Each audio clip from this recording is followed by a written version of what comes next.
to Senate Agricultural Committee member and North Dakota Republican Senator John Hoeven. He's just concerned that this could get out of hand. I think that is the gist of it, right? That's your biggest concern, right? Well, Neil, good to be with you. We Same recognize that China does not follow fair trade practices. And, of course, the administration is trying to get China to not only engage in free trade, but fair trade. And we understand that's the effort. But at the same time, we want to be careful because we're concerned that ag products are often the ones that end up with the retaliatory tariffs.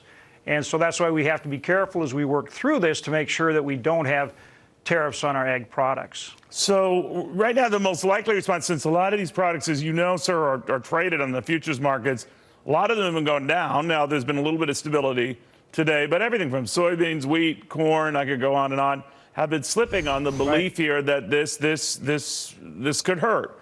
So it's already hurting before tariffs would even take effect, if they ever were. What are your folks telling you? Well, first, it's important to understand that essentially these are potential tariffs. They're not tariffs that are in place now. So there's a comment period till about the end of May 22nd, in that time frame. Then the administration has about 180 days, 6 months, to decide whether or not they're going to impose tariffs.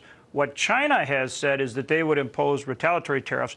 That's the concern. So it's very important that this negotiation be conducted in a way where we don't end up with those tariffs. And again, that's why we make the case. We export as a country, $14 billion worth of soybeans to China every year. 1.5 billion of those come out of my state. So whether it's beef, whether it's pork, whether it's wheat, soybeans, corn, all these things, we need these international markets in agriculture. We can compete, but these tariffs obviously are a big disadvantage for us. So what we're trying to do is make sure that as we work through this negotiation, we're representing what needs to happen for agriculture. There's some talk out there, Senator, that the president, people were surprised the Chinese had that rapid-fire response when he offered better than a new set of tariffs on better than 105 or 6 items. Senator Joni Ernst, the Republican of Iowa, also a big farming state, said that I need for him, the president, to understand that we're hurting in the Midwest, and this is not helping. So she, too, in that camp that says, well, it doesn't take much for this to fall apart. Do you think the president appreciates that?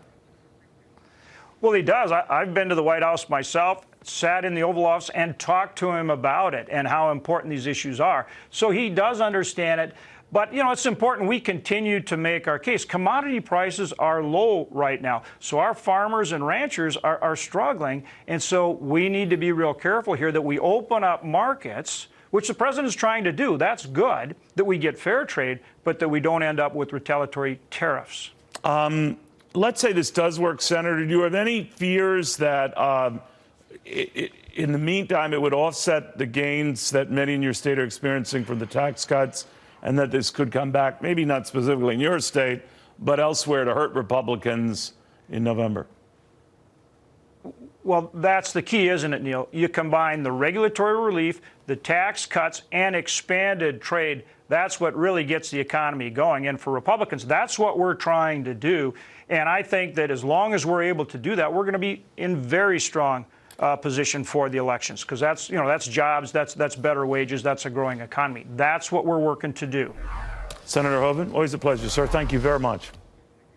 Thanks, Neil.